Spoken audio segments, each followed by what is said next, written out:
touched upon on that missing support, haven't we, with the lack of community, lack of local villages.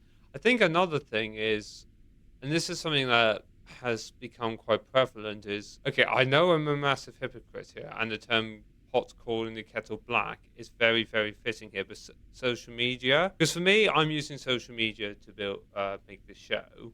But then not everyone. When I was younger, let's fast forward, let's wind the clock back 10 years. I wasn't using social media productively. I was just using it to consume. And if my foster care, no, it wasn't nefarious, but the where I'm going with this is you don't really know what people are using social media for.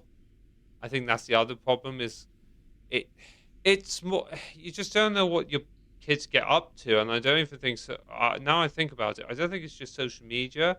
I forget. I think it was my dad. I can't remember who said this, but the bigger problem with raising kids is you're in well, not even anymore with the phones, but typically how it used to work was you were in full control until they left the front door.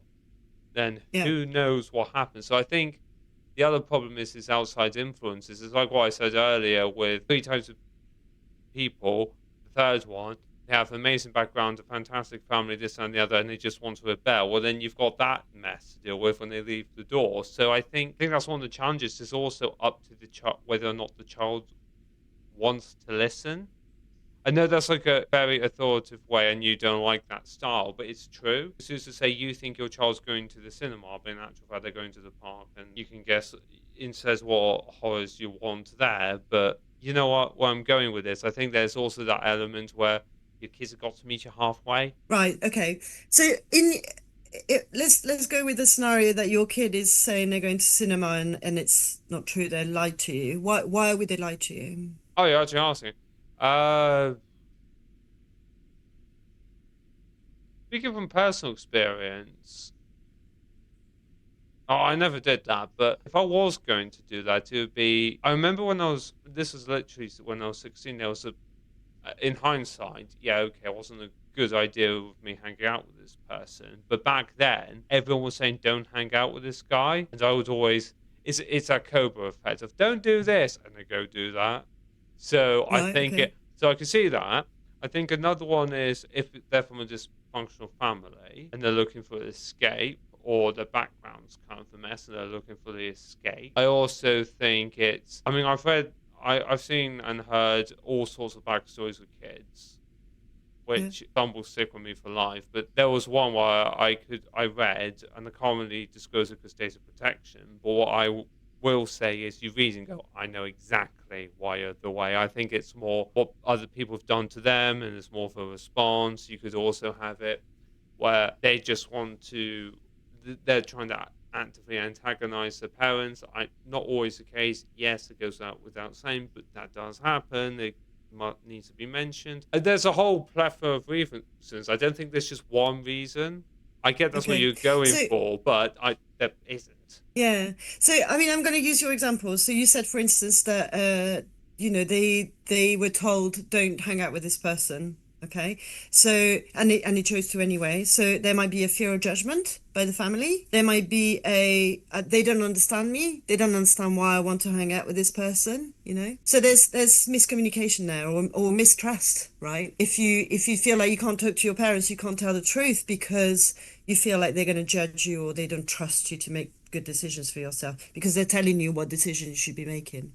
Yeah. What was your second example? Can't remember now. I guess so Anyway, there's many. also, I guess so many, don't yeah, I? there's fear of judgment. It might be like you're lying because you feel like you're not trusted. You said a dysfunctional family, that was your second example. A dysfunctional family, that means that maybe they don't feel safe. They don't feel safe to tell the truth to their family. Yeah. You said about they antagonizing their family on purpose. Yeah.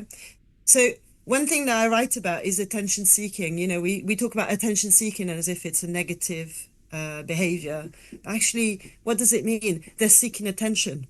They're actually seeking attention. They're seeking connection. If a kid's antagonizing their family on purpose, it's probably because they want connection. And I'm kind of simplifying things a lot because we're talking like this. But there'd be a whole host of things, as you say, to look into to find out why that's happening. What is it they're trying to get at by antagonizing their family? And quite often it will be because they want attention and they want connection. you know So there's so much work that the parents can do early on, and it doesn't take very long. Like even if I worked with a parent now who's got a teenage child, and they had a really difficult relationship where their child doesn't trust them, where they go out and lie, and they say they're going to the cinema and that's not actually what's happening or whatever. You can turn that around quite fast, really, within weeks, because if you show your child, if you say to your child, I really want to do things differently. I really want us to have a better connection. I don't want us to be at loggerheads anymore. I want to be able to trust you. Will you trust me? Can we do things differently? And then you actively respect their decisions. You work better with them.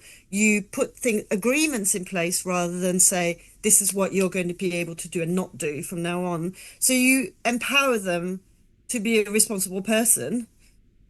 Things will turn around really quickly, and I understand that it's not that simple sometimes, because circumstances, because again, neurodivergence, because all sorts of things might be in the way. But there is a way to create that connection that you need with the person in order to not be in that situation of dysfunction with, a lack of responsibility, a lack of trust, a lack of confidence, where you think, okay, they're going out the door now, I don't know what they're up to, or they're going on social media and I don't know what they're looking at. You need to talk to your kid, like, and by talking, I don't mean like tell them the law. You need to have a conversation with them. You need to listen to them. You need to show an interest in them. And then if you do all those things, they'll be like, okay, this person actually cares about me. They want to understand me. They're willing to accept what I'm up to. They're not telling me, oh, you shouldn't be looking at that on social media. It's going, okay, I wonder why you're so interested in that. Can you tell me about it? And so, my 15-year-old, and it's true for other young people, is a living example of somebody who watches all sorts of weird stuff on social media, because let's face it, it's there, and he tells me about it. I'll be like, oh, I saw this really weird video, and it's an opportunity. You can't stop the social media stuff from being weird and wonderful. It's always going to be there, and they might come across it. There's nothing you can do about that unless you make a rule about no social media, but I don't think that's the answer, really. It's like saying, sorry, you can't use that tool because I think it's dangerous. It's part of our society. We have to live with it. At some point they're going to be exposed to it, right? But you can have a conversation about that content, and you can sort of decide, okay, how do you feel about that? What does it bring up for you? Do you think that's okay? Do you think that treating people in that way is all right? And then, they can make their own decisions about whether they're willing to engage with that content or not, or whether they can watch it for what it is, but actually have different opinions, or, all those things. And it's the same for meeting people outdoors, isn't it? They go out that door. You're right. You don't know where they're going. You don't know what they're up to. But you can prepare them by having those conversations with them, in an age appropriate way. And the older they are, the more you can be honest with them about things, I think a lot of parenting is also about being vulnerable, It's about saying, oh, yeah, I remember having to, like, sort of, what's the word, navigate all that stuff myself when I was a teenager. Or I have an example when I was in my 20s and this happened, and I was feeling really, really uncomfortable, and I didn't really know what to do, and it was awful, and telling them about those kind of things so that they know that you've been there, you are able to empathize, you weren't always the perfect parent that they think you are, and also vulnerability in terms of how you feel about what they're doing, oh, I am a bit worried about all this. I don't want to put my fear onto you, but there's all this stuff I wasn't around when I was a kid, and I'm concerned about that, How can we do this together?